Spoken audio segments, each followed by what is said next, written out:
16년 동안 부산이 키워온 기업 에어부산의 분리 매각이 결국 물 건너가는 분위기입니다. 가덕 신공항의 거점 항공사로서의 에어부산의 미래도 불투명합니다. 현재 에어부산의 실질적인 주인은 대한항공입니다. 대한항공 한진그룹의 조원태 회장은 2년 전 기자회견을 통해 진에어와 에어서울, 에어부산을 합친 통합 LCC를 진에어 브랜드로 인천에서 운항한다고 밝힌 바 있습니다. 새로 부임한 에어부산의 경영진도 최근 시민단체와 언론과 잇따라 비공개 간담회를 갖고 이 같은 LCC 통합 방침을 재확인했습니다. 이렇게 되면 결국 에어부산은 대한항공의 자회사인 진에어에 흡수되고 대한항공의 여러 계열사 중 하나로 편입될 가능성이 높습니다. 지역사회는 큰 우려를 나타내고 있습니다. 결국 아시아나항공의 주 채권은행인 산업은행의 판단이 대단히 중요하고 또 산업은행의 판단은 결국은 정부가 판단하는 것이기 때문에 국가기관 산업인 항공사 통합은 결국 정부의 책임에 있다는 측면에서는 대정부 투쟁을 강화할 수밖에 없습니다. 시민들은 강력하게 에어부산의 분리 매각을 바라고 또 요구를 해왔는데 결국 나오는 지금 이 얘기는 진에어에 흡수가 된다 이런 얘기가 나오고 있습니다. 지금 뭐 어떻게 지금 현재 진행이 되고 있습니까? 네, 이제 사실은 에어부산의 이 모기업은 아시아나입니다. 아시아나는 대한항공이랑 사실상의 그렇죠. 또 이제 합병이 된 네. 상태이기 때문에 실질적인 에어부산의 소유주는 대한항공입니다. 이 대한항공에서 통합 LCC를 인천으로 보내겠다라는 이런 의중을 가지고 있는 것으로 알려지면서 사실은 지역사회에서 굉장히 섭섭한 마음이 큰 것 같아요. 그런데 아직까지는 진에어로 통합되는 문제 그리고 인천으로 가는 문제가 아직 확정된 것은 아닙니다. 우리가 시간이 조금 남았기 때문에 조금 더 좋은 결과를 받을 수 있도록 정치권에서 또 우리 시민단체에서 또 정부에서도 더 끝까지 최선을 다해야 될 것으로 저는 봅니다. 결국은 굉장히 강력한 의지가 좀 필요한 부분입니다. 그러니까 아직 결정은 되지 않았습니다. 대한항공 아시아나 통합 계획이 발표된 지 이제 3년이 넘어 버렸지만 미국이 여전히 승인 전이라서 그 확정 여부가 아직은 불투명한 상황입니다. 뭐 시의회와 부산상이 그리고 시민단체는 좀 진작에 나서서 에어부산의 분리 매각을 해야 된다는 입장을 가지고 있습니다. 뭐 여러 방송을 통해서 나와서 더 잘 아시겠지만 지금 부산시는 16.1%의 에어부산 지분을 가지고 있습니다. 그리고 이제 부산의 지역 거점 항공사로서 이제 물류와 그리고 항공 인력에 대한 창출 그리고 가덕도 신공항의 성공을 위해서는 이 에어부산의 존치가 반드시 필요하다라는 그 강력한 의지는 확고하다라는 말씀을 드립니다.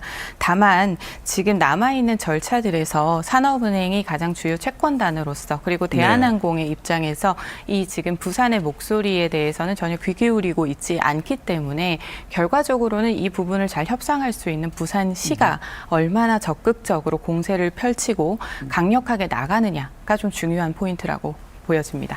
가덕도 신공항 29년에 개항이잖아요. 그러면은 결국 공항은 크게 생겼는데 거점 항공사는 없이 그렇게 운영이 돼야 되는데 거점 항공사가 왜 그리 중요한가를 시민분들이 자세히 잘 모르시거든요. 혹시 그 부분 좀 설명이 가능할까요? 뭐 여러 가지 이유가 있겠지만 네네. 가장 큰 것은 자존심입니다. 네네. 이 가덕신공항은 아시아에서 최고 가는 관문공항이 되어야 되거든요. 그래야죠. 네. 그런데 거점 항공사가 없다.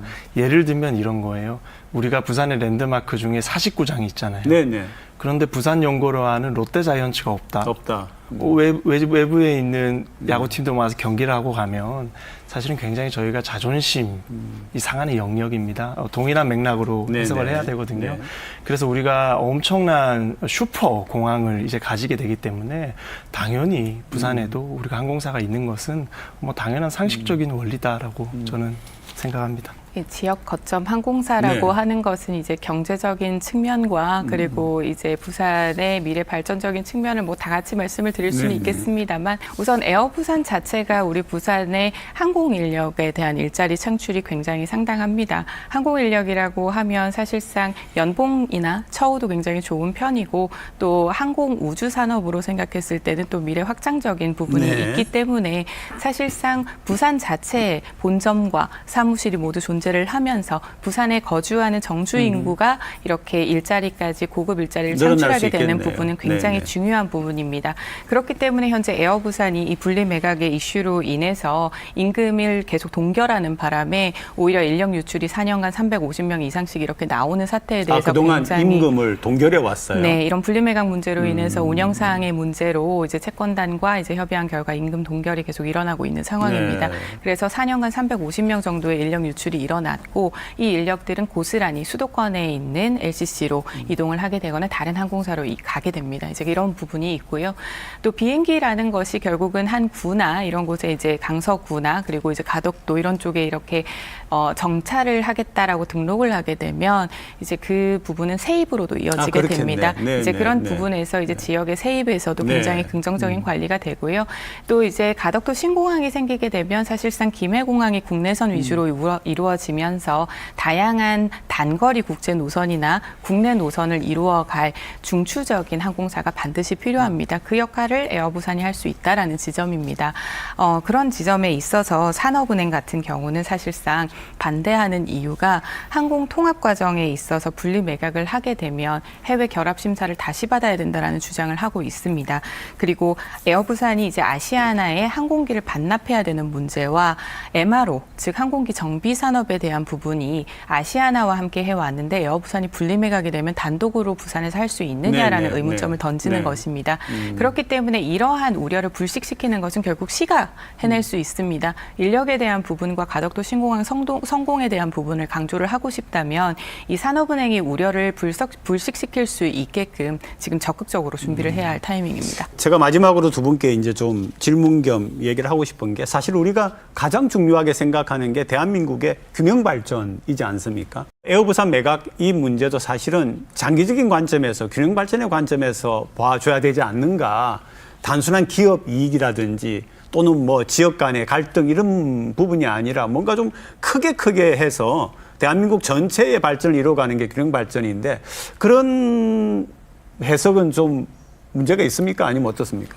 저는 뭐 문제 없다고 네, 봅니다. 네. 우리가 이 농담으로 이제 미국 같은 경우는 워싱턴이 무너져도 뉴욕이 있고 네, 네, 또 일본은 도쿄가 문제 생겨도 오사카가 있고 그렇죠. 중국도 북경 무너져도 상해가 있는데 우리나라는 사실 서울이 무너지면 대체할 수 있는 도시가 없다라는 게 늘 농담 섞인 공격으로 네. 돌아오곤 합니다. 그래서 저는 이 항공사 문제도 이 지역 균형 발전에 아주 중요한 맥락이라고 생각해요. 그래서 우리가 꼭 지켜야 되는 것이고 정부와 부산시 그리고 대한항공도 좀 협조를 잘 해주면 좋겠다라는 마음입니다. 네, 수도권 일극 체제가 된다라고 하면 결과적으로는 수도권으로 이제 모든 중심이 쏠리는 가분수 형태의 국가가 그렇죠. 되었을 때 결국은 그 가분수에 존재하는 국민들의 부담이 훨씬 더 커지게 됩니다.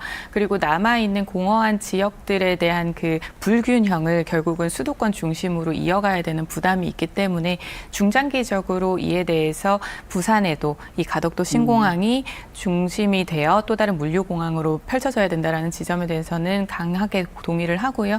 이러한 문제가 지금 생기고 있는 것이 결국은 수도권에 인천공항이 있기 때문입니다. 이제 그 부분에 대해서 양축으로 가게 되는 것은 결국은 정부의 강력한 방향과 그 기업들과의 적극적 소통에서 이루어질 것으로 보입니다. 그렇잖아도 한반도의 반 굉장히 국토가 좁은 나라인데 균형 발전하지 않으면은 더 좁은 국가가 되지 않을까 하는 우려가 있습니다. 자, 오늘 두 분 고맙습니다. 네.